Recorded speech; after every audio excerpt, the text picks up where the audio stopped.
rule of success is to have a vision. You see, if you don't have a vision of where you go, and if you don't have a goal where you go, you drift around and you never end up anywhere.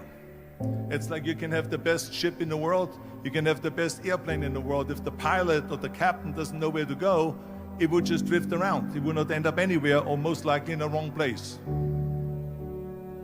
So I was very fortunate that I stumbled onto my vision.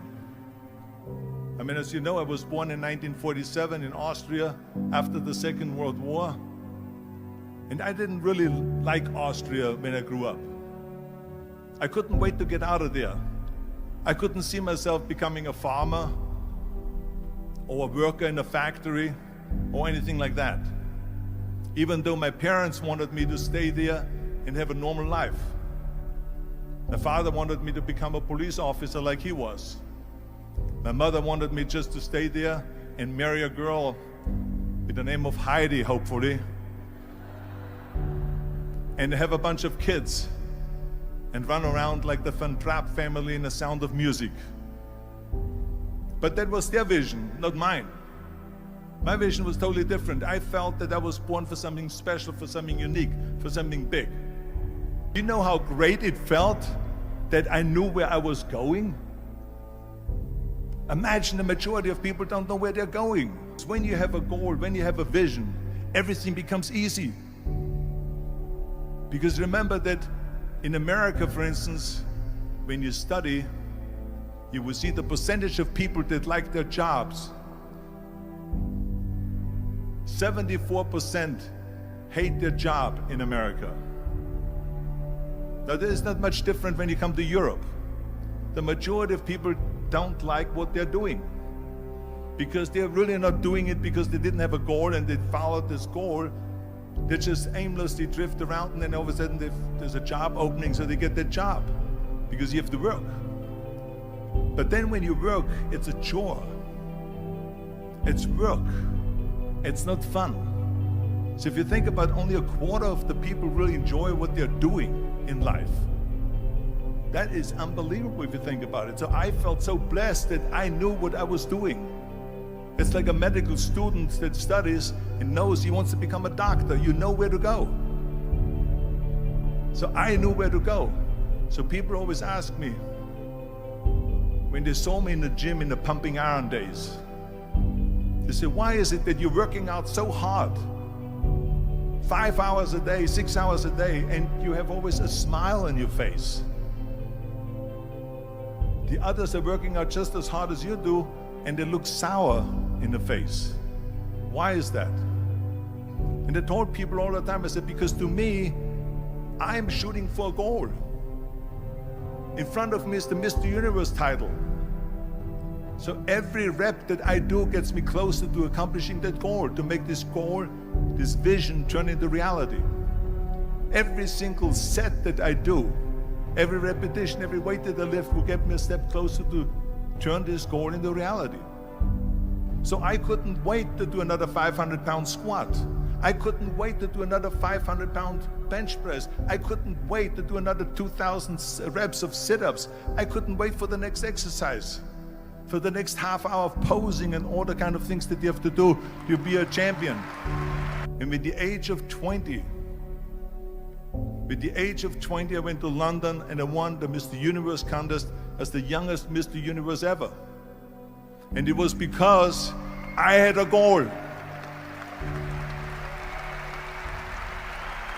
So let me tell you something, visualizing a goal and going after it makes it fun.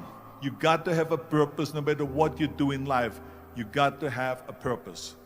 So that's rule number one, have a vision. Rule number two is, don't listen to the naysayers. Don't listen to the naysayers.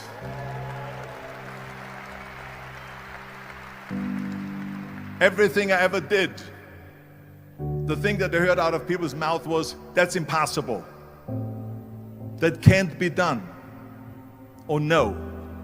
So whenever someone said to me, it can't be done, I heard, it can be done.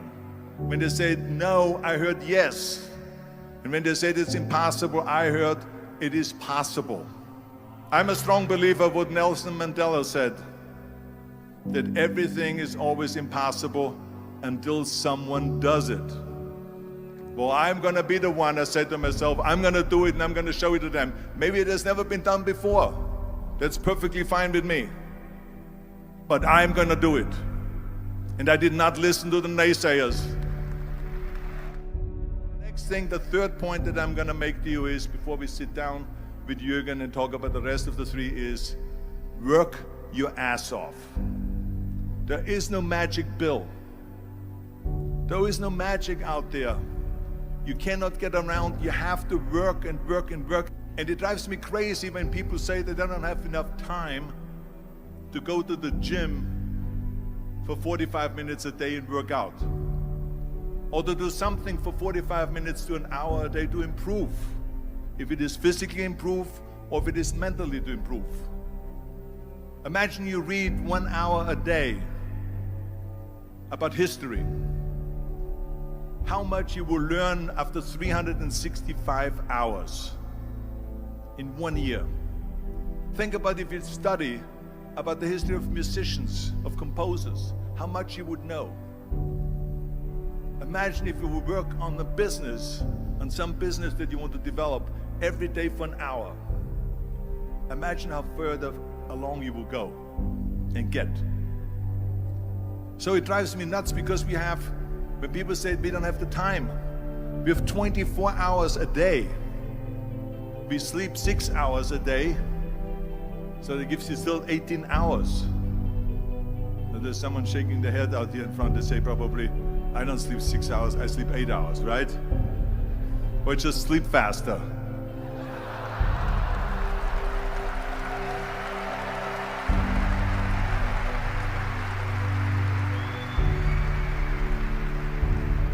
So we have 18 hours a day. The average person works around 8 to 10 hours. So let's assume it's 10 hours, so we have 8 hours left. Then you travel around an hour a day, maybe 2 hours a day. So now you have still 6 hours left. So what do you do with these 6 hours? What do you do with these 6 hours? Then we eat a little bit, then we schmooze a little bit, talk a little bit to people and all that stuff. But you can see how much time there is available if you organize your day. So you got to work hard. I mean, let me tell you something. When I went to America, I went to college. I went and worked out 5 hours a day. And I was working on construction. Because in those days in bodybuilding, there was no money. I didn't have the money for food supplements or anything. So I had to go to work. So I worked on construction. I went to college. I worked out in the gym, and at night from 8 o'clock at night to 12 midnight, I went to acting class 4 times a week. So I did all of that. There was not one single minute that I wasted. I became very friendly with Muhammad Ali in the 70s. And Muhammad Ali worked his butt off. And I saw it firsthand. And I remember that there was a sports writer that was there in the gym when he was working out and he was doing sit-ups. And they asked him, how many sit-ups do you do? And he said, I don't start counting until it hurts. Now think about that. He doesn't start counting his sit-ups until he feels pain. That's when he starts counting. That is working hard. And so you can't get around the hard work. It doesn't matter who it is. As a matter of fact, I believe what Ted Turner said, work like hell and advertise.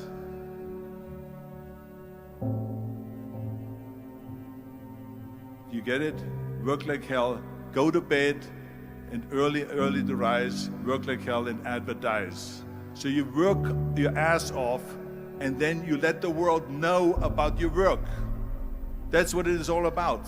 Let people know. If you have a company, if you have a movie, if you do a sports, work your ass off, but then advertise and let everyone know. I hate Plan B. And I tell you why.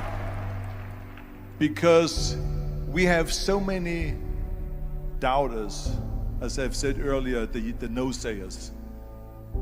We have so many of those people that say no, and you can't do it, it's impossible.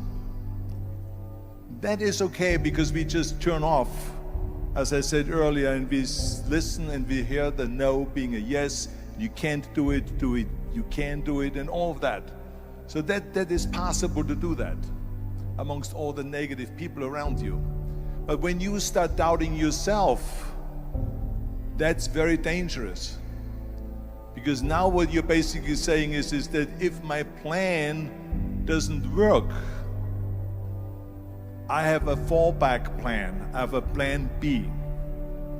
And that means that you start thinking about plan B, and every thought that you put into plan B, you're taking away now that thought and that energy from plan A.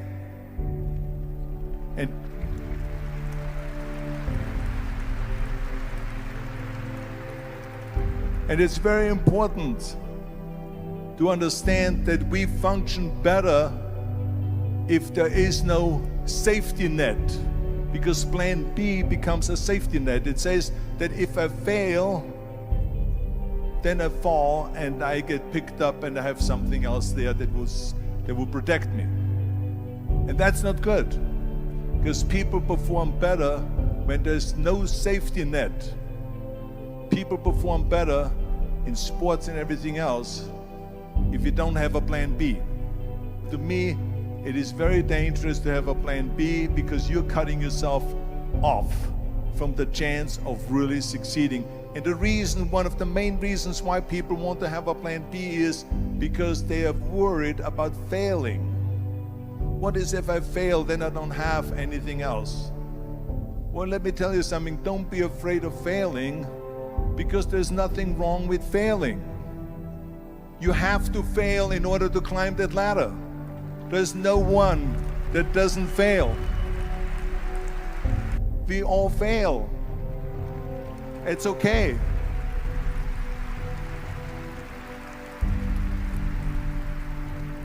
What is not okay is that when you fail, you stay down. Whoever stays down is a loser. And winners will fail and get up, fail and get up, fail and get up. You always get up. That is a winner. That is a winner. Hey, we all lose. We all have losses. This is okay. And this is why I say don't be worried about losing, because when you're afraid of losing, then you get frozen. You get stiff. You're not relaxed. You got to be, in order to perform well in anything, if it's in boxing or if it is on your job or with your thinking, is only happening when you relax. So relax. It's okay to fail. Let's just go all out and give it everything that you got. That's what it is all about. So don't be afraid to fail. This is one of my 6 rules to success. You can only feel complete as a person if you think about what can you do for your fellow member around you that maybe needs help. I felt like that. Everyone has a different motivation why you get into that. I was an immigrant going to America, and I saw how America was the most generous country in the world. I mean, they opened up their arms to me, they helped me, they invited me for Thanksgiving dinner. The people, they brought me, the bodybuilders in the gym brought me plates to my apartment because I had no plates, I had no silverware, I had no bedware, I had no pillows, I had no blanket, I had no TV, I had no radio, I had nothing. They brought it to my apartment. They helped me. And I saw that firsthand, this generosity in America. And I said to myself, as an immigrant that is being embraced with open arms, that I need to go and make sure that I give something back.